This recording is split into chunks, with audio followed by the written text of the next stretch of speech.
Hello, good morning, everyone. My name is Selena. I'm an information architect at Roche Pharma. And probably from the picture, you can guess which Roche location I'm coming from. Today, I want to share with you some of the highs and lows, not of the beautiful Swiss Alps, but of a journey we've undertaken to scale some of the verification effort at the Roche Pharma. Okay, so before we get into the journey itself, let me share a little bit with you about the territory in which we operate. I'm an architect in a division or in the department that's called PD for product development. So in that department, we basically undertake all the activities starting from the moment a molecule shows potential and is entering the clinical trial pipelines up to the point where there will be a potential submission to health authorities. In my everyday work as an information architect, a lot of what I do revolves around standardization, harmonization of clinical data standards, and as well as, sorry, the metadata systems landscaping behind. So we have more or less set up for this to work smoothly between teams. And what you can see here, starting with the study teams, those are the study teams who are charged with the clinical trial execution. So all the activities within a clinical trial, including writing the study specs for every single phase of the trial. Now, when writing the study specs, the study teams are expected to comply with the data standards that are in place, that are put in place for the study teams by a dedicated team of data standards and governance managers. Now, the data standards and governance manager, they maintain two sorts of standards, those that come to us from the industry bodies like the CDISC standards, or our own Roche extensions to that whenever there is no available standard for what we are after. All the standards, they live in a central global data standards repository that at Roche is known as the GDSR, for Global Data Standards Repository. It's a homegrown solution that we've built many, many years ago that's entirely built on top of semantic technologies. And because semantics is synonym for scary words for some people, some information architects like myself were needed to operate the heavy machinery. So sorry about the layout of the slide. It's last minute export as BBT, but what I want to show in these slides is basically that at the moment when we created the GDSR system, which is now almost 14, 15 years ago, we already had most of those FAIR principles, maybe intuitively in mind, even though back then FAIR was not yet the FAIR principles we know them nowadays. So from the very beginning, we had an accent put on the machine readability and the automation potentials downstreams, reading those standards, but also when the FAIR standards actually became the thing they are now and they were gaining momentum, we did feel like we were in a good position to embrace those standards and to build on top of that. And that's because every single resource in the GDSR was already issued a unique and permanent identifier. All those resources were accessible via standard communication protocols.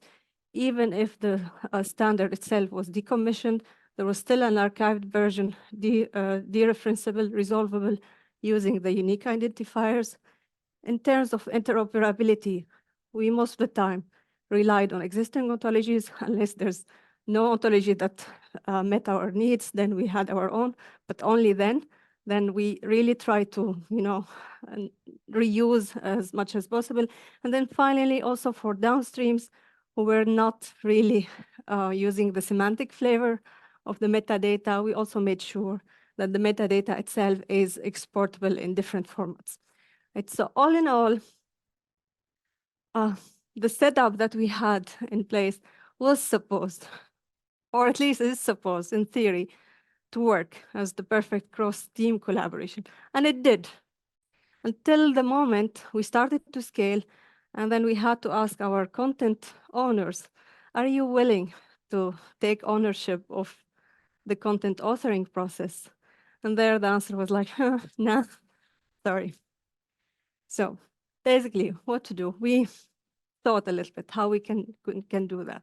And then up to this point, before starting on this journey, as you can see here on the right side of the slide, we had the interfaces of our system mostly geared towards browsing the metadata standards, exporting the metadata standards, generating reports, and so on, but very little on the authoring process. So the authoring process was still happening offline with a ticketing process in place where the study teams, they raise a ticket to the data standards and governance team, who in turn will also raise a different ticket to the IAs for information architect, who would do that using a third-party software tool, version control, and then finally upload to the system. So the follow-up questions we dare to ask, do we really need the architect in the loop? We obviously had a favorable answer here, and we thought, no, we can open another window to our system, and we can finally put the data, the content authorship in the hands of the content owners, because we are now with this new workbench interface that you see to the system. We're basically allowing the content owners who have very little idea about the how of the semantics. They probably appreciate the value, but they know very little about the how. They could still generate RDF content using a user-friendly interface. They can also run their own established processes for the quality control or for the governance. We would also feel really assured because we could integrate automated validation. So in terms of quality, that was also a good boost.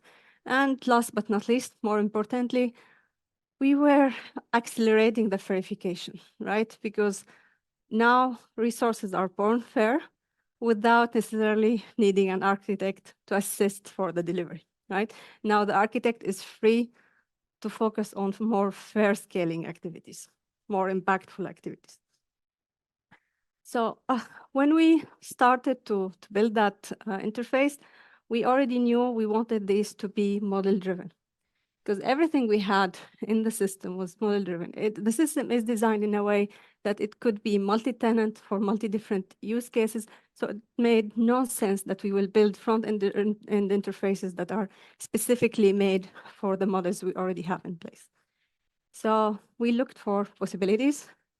Back in the days, Shackle was showing very good potentials as a standard, not just for data validation, but there were also some experiments being conducted on using the Shackle standards to auto-generate user forms or UI forms. Sounded very good, very promising. We did some POC. They were also very positive. So we decided, okay, we're going, we committed. We used Shackle in combination with the Sparkle queries to build this layer of artifacts on top of what we have as a base, which is the ontology that we developed together with our SMEs. And these two first steps being manual work, we accepted that. The rest of the steps in this framework was automated using the existing capabilities of the system to finally offer a user interface to the user. So in a way, we managed, we succeeded, it all worked, and that's why I'm here, but it was not challenge-free, of course. So we faced many challenges. I'm selecting here only 3 to highlight to you. But to start with, when we really started to exploit Shackle shapes to express how we want a certain resource UI to be rendered in the interface, we did not realize, okay, we need more than this. So we were faced with a bit of an expressiveness gap when we, for example, in cases we wanted something to be included in the shape for validation purpose, but we did not want that to be also visible to the user. So we needed to express that. The Shackle standards did not allow us. There were also cases when you want to say, okay, I have a property in the graph that's mutable, but only under certain conditions. We also could not do that. Or even in general say, okay, this property is not mutable. We couldn't. And also some of the layout aspects of the UI, etc. So there it was not as expressive as we wanted. But there were also other cases where it was actually very expressive. It was powerful because in the Shackle standards, you could use predicates like alternative path that allows you to, traverse the graph until you get your target, either via one path or the other. That's nice. It's good, but only when you're in a read-only context. When you're translating this into a mutation in the graph, that's very risky. That's non-deterministic. So we needed to, to limit that.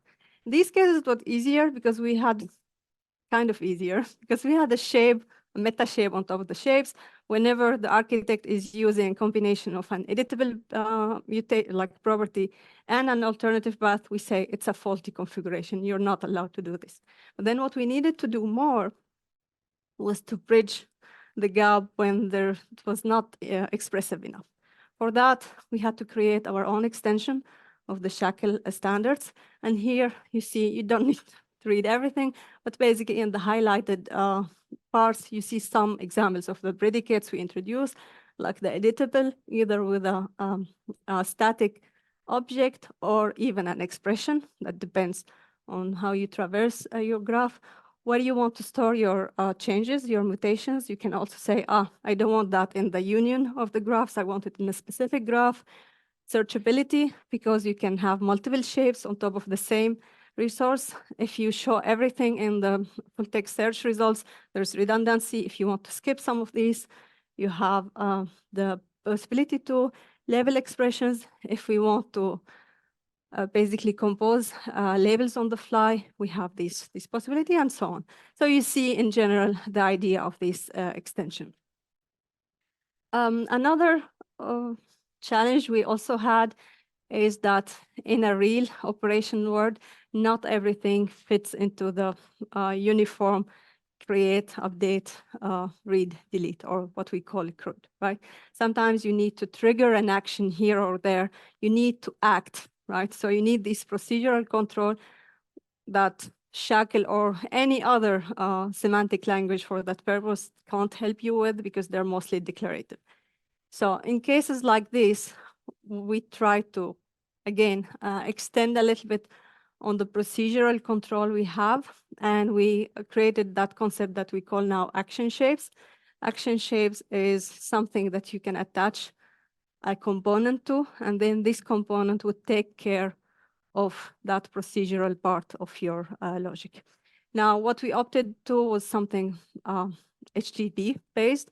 So on a REST API layer, as long as you can reach that component and you can notify and then say whether you want this synchronous or asynchronous, we basically could get what we wanted.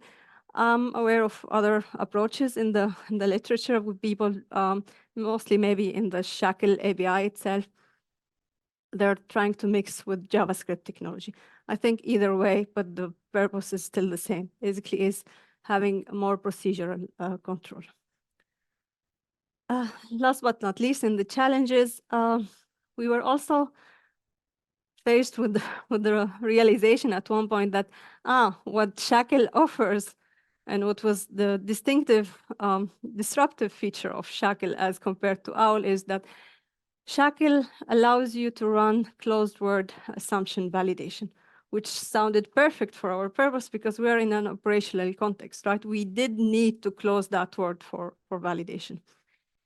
And it was very good until there were the exceptions there. Because in cases where we wanted to link to a decommissioned or an archived version of a resource, we still wanted the validation aspect because this is a well-described object property. It's not just a reference out there on Wikipedia, just something we know we want to validate, but it's not there in that union of graphs or this data set we are working with. So we needed to instruct our engine that, in this case, if there's a remote location, relax a little bit, allow for half-word assumption. So it's also an example of things that we had to do. There as well, you see probably this GSH variable thingy, which is another mechanism we had to come up with to have a little bit more of flexibility, but I'm not going in details for this one now. So all in all, it works. I just chose to show to you today one specific application where we took this framework even one step farther, and we automated even the ontology development part. And before I go to the ontology itself, just briefly sharing the problematic we had here. So we have what we call in our standards value level metadata, where we usually are trying to control the combination of values for a number of collected variables together. Because in general, what we have in our standard models, we have variables in the collection standards that are either controlled or not controlled. When they're controlled, they usually are attached a code list of controlled terminologies. This is like your enumerated value domain for the allowed values. But then what happens when you start collecting variables together? You want to control the combinations of the values collected together, and not all permutations are permissible. So there, okay, what do? You need to delve into the metadata level. Now, okay, fair enough. Let's delve into the metadata level. What does it take? It takes maintaining schemas that are variable, depending on the, here in this case, we're referring to non-CRF data models, but it could also be case report forms model that will vary depending on this model, will vary potentially also on some of the vendor collection settings, but also most importantly on the applicable version of the standards, because this is a moving target that we have there. The standards themselves evolve, and you can't just have one fixed version. So it's a lot of dynamics. And if you try to build, here you have the two options. Okay, how you want to tackle this. Either you go and build a semantic model, a specific ontology for every occurrence of the VLM problem. So that's an approach we actually tried for the lab essays, for the QRS data, for PK, and so on. And it turned out, okay, it works, it solves the problems, but you can't scale. You will have just to be happy with what you've got so far. It's resource intensive, pragmatically infeasible to scale. The other alternative, which is heartbreaking, because after you have everything nicely linked in your metadata repository, what you accept that your users do is that they will start maintaining their VLMs manually offline in spreadsheets. This is really heartbreaking. Back to square one, you don't want that. And themselves, actually, they even realize, it's not aligned with the metadata source of truth. I start to have uncontrolled circulating copies. We don't want that. And we can't also automate anything downstream because it's just text. So it was heartbreaking in the beginning, but then the realization coming from the end users was like, okay, that's what we want to hear. Let's solve it differently. How we did, we said, okay, we already have invested in the framework for the model-driven aspects. How can we think maybe on a higher level of abstraction so that we solve it once and for all? That's what we try to do. And there we leveraged a lot the fact that the problem is similar. There is a lot of standard aspect in every occurrence of the problem. So instead of developing a custom ontology, what we did was a meta VLM ontology, which is basically what is the common factor between all of these. And then again, similarly to what we were doing before with the inferencing, we extended these to actually infer the VLM specific ontology schema. And from there, because again, it's a standard, more or less, set of object properties, we could automatically generate the shackle shapes and automatically generate the sparkle queries that were needed. All thanks to the inference power. And with this, we have an end-to-end automated pipeline. I will just share quickly a little bit about how this VLM meta ontology looks like. It's a simplified visualization. It's not the actual ontology, but what you can see here is what we call the stem parts of the ontology. So instead of naming the object properties already, we just say we have a placeholder for an object property that will be defined by the end user in the UI and the itself. And then when I will run the inference, those actual object properties will be materialized, will get their actual ranges, which is usually a controlled variable, right? That has an enumerated value. So that's it. If we are still good on time, we will use 2-3 minutes maximum for the video. It's recorded by our users, actually. So you will only see the UI aspect of it. That's a legacy tracker sheet where you have the controlled variables. This is the workbench interface. The starting point, you don't have the schema yet. They will define one themselves. They will say for which non-CRF model this combination schema will be defined, for which data set. In this case, it's ophthalmology grading parameters. And what they will need now to define is what are the standard, the controlled columns that they will add, and potentially also a few descriptive columns for the vendor. In this case, they are choosing some of the ophthalmology controlled parameters. They're giving them an ordinal in this combination schema. They will repeat that. It's omitted here, but basically they have 6 standard columns, and they have probably, a couple of descriptive columns. These descriptive columns are text only. Now this is where the magic happens. In a click of a button, we will auto-expand this workbench using the inference. So the interface will generate itself.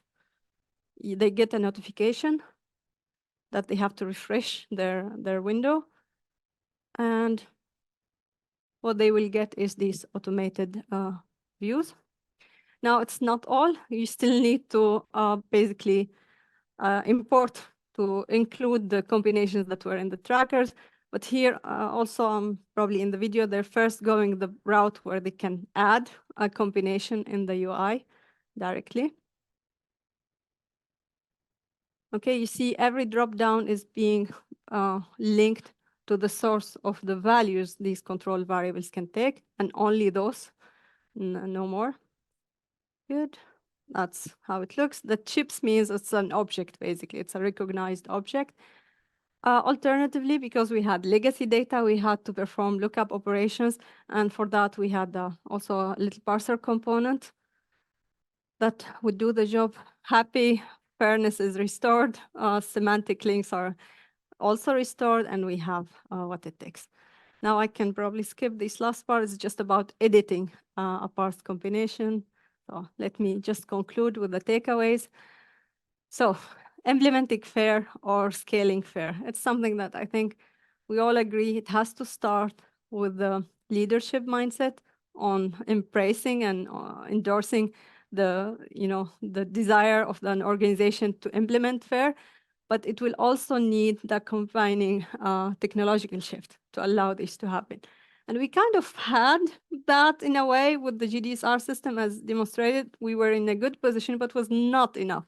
What we needed to do is to go even farther and to democratize the FAIR data authoring process by embedding the authoring applications in the everyday context of our stakeholders without asking them to become the experts that we are. And with that, we could also aim for higher order verification. So instead of spending the time of verifying resource per resource or dataset per dataset, we try to incorporate the FAIR design principles into the way we model and build our applications so that you make sure, again, your FAIR resources are born fair and you need to do less in there. With that, I'm done. Thank you. I'm happy to take questions either now or maybe after. Thank you. Very interesting presentation. How did your end users react to that? I mean, it's a continuous journey, co-creation journey with them. I think they definitely see the value and they're willing also to, quit their comfort zone where it's possible. But I have also to admit that I had to learn how to live with an Excel sheet as something that will always be there. What we are trying to do is to set the boundaries where Excel or a tabular form can get you as far, and that's where it stops, and that's where we have to, do differently. Also in the workbench interfaces, after having learned that, we try to incorporate as much as possible bulk editing features like, okay, prepare your data offline, but this is just your copy. It means nothing until it's accepted by the system. So we invested also a little bit in the bulk upload and bulk editing features there. So it's, it's definitely a negotiation exercise, and yeah.